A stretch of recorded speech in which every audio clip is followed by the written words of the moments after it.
Welcome po sa 4th episode ng Motovlog channel natin na MKK. Pagpasensyahan nyo na po sana itong boses ko kung medyo minamalat. Kagagaling ko lang po kasi sa ubo.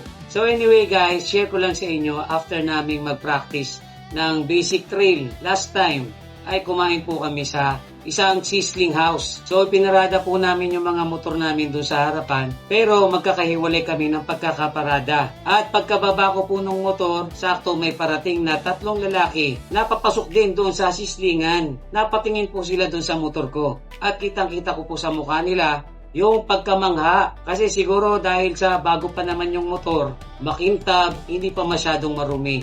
Maraming decals na nakaka-attract. Kaya kitang-kita ko sa kanila yung paghanga. Kaya lang yung isa sa kanila, katititig, nakita niya na ito pala ay isang Rusi.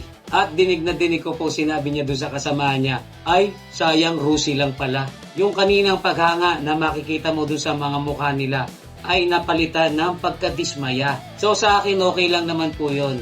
Hindi naman po ako na-hurt doon. Sanay po tayo sa ganyan. Hindi kasi natin maaalis na talagang mayroong mga tao kumisa na mabilis maghusga. Actually, bago po ako kumuha nitong Rusi KRY 150, ay makailang beses ko na po itong naikwento kung sa mga kakilala ko. Kasi nagpaplano nga po akong mag-motovlog. At sabi ko sa kanila, ito yung napipili kong gamitin na motor. At kadalasan ang reaction po nila sa akin ay, bakit Rusi pa ang kukuhanin mo? Marami namang ibang mga dirt bike na pagpipilian. Kumuha na daw ako ng branded. Kahit second hand lang kasi marami naman daw makikita sa marketplace na maayos pa. So guys, doon po sa mga hindi nakakakilala sa akin, ako po si Kuya Mikmik na kumisan tinatawag nilang si Dami Mong Alam. Kasi yan po yung pangalan ng original channel ko na puro tungkol sa automotive ang pinag-uusapan. Meron po tayong mahigit 500,000 subscribers at followers sa YouTube at sa Facebook. Ang totoo po niyan, sapat naman po yung kinikita ko doon para ako makakuha ng kahit Honda CRF or Kawasaki KLX. Pero guys, dahil po isa akong content creator, gusto ko po sana na maging mas maganda yung mga pagkukwentuhan natin dito sa channel na to. Kaya naisip ko pong magsimula ako doon sa pinakamababang brand. Para sa bawat progress, bawat modification, bawat practice, at bawat pagsemplang ay maikukwento ko sa inyo. Kasi guys, sa totoo lang po, kung doon sa kabilang channel, ang tawag sa akin ay Dami Mong Alam pagdating sa kwentuhang kotse. Dito po sa mundo ng dirt bike ay wala po ako halos kaalam-alam.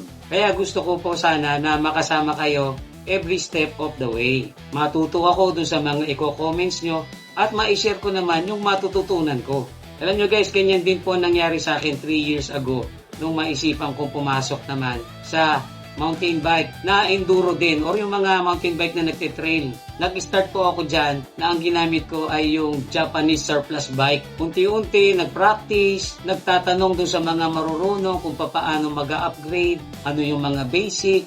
At dahil hilig ko po talaga yung pagbibisikleta mula pagkabata pa, ay madali naman po akong natuto. Unti-unti ay nakuha ko kung ano yung tamang geometry at tamang setup para sa akin. And then nahasa rin po unti-unti yung skills ko. At after 1 year, kahit 49 years old na po ako noon, lakas loob po akong sumali sa enduro race na ginanap sa may gubat sa syudad. Ang nakakatuwa po dyan, kahit ako po yung pinakamatandang participant doon at ang bisikleta ko po ay hindi naman high-end, natapos ko po yung race at nakasungkit pa po tayo ng 3rd place. Yung feeling po ng pag-i-start ko sa pinakamababang bisikleta hanggang sa unti-unting natuto at kahit papano ay nagtagumpay ay napakasarap po niyan sa pakiramdam.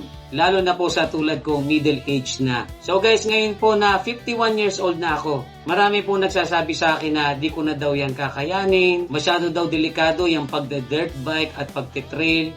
Ay okay lang po yun, syempre opinion nila yan tsaka hindi nila hilig. Pero tayo, doon po tayo syempre kung saan tayo sasaya at kung saan mafe-feel natin uli yung pagiging bata. Kaya kung ako sa inyo, wag na kayong maghintay ng perfect na bike. Wag nyo nang intayin na makaipon kayo ng pambili ng KTM. Wag na kayong maghintay ng perfect na panahon or ng mga perfect na makakasama. Sabi nga po ng tropa nating si Hans, ang buhay ay walang rewind. Kung meron kang gustong mangyari, gawin mo na ngayon. So guys, maraming salamat po sa lahat ng mga nag-subscribe. Nakakatuwa po kasi Pang-apat na episode pa lang natin, pero almost 700 na po tayo dito. Sana po ay mas dumami pa tayo. At dun po sa mga gustong sumama sa mga rides namin, comment lang po kayo sa baba, huwag kayong mahihiya. Dahil puro rookie po kami dito. Walang judgmental sa grupo natin. Kaya hanggang sa muli, thanks for watching.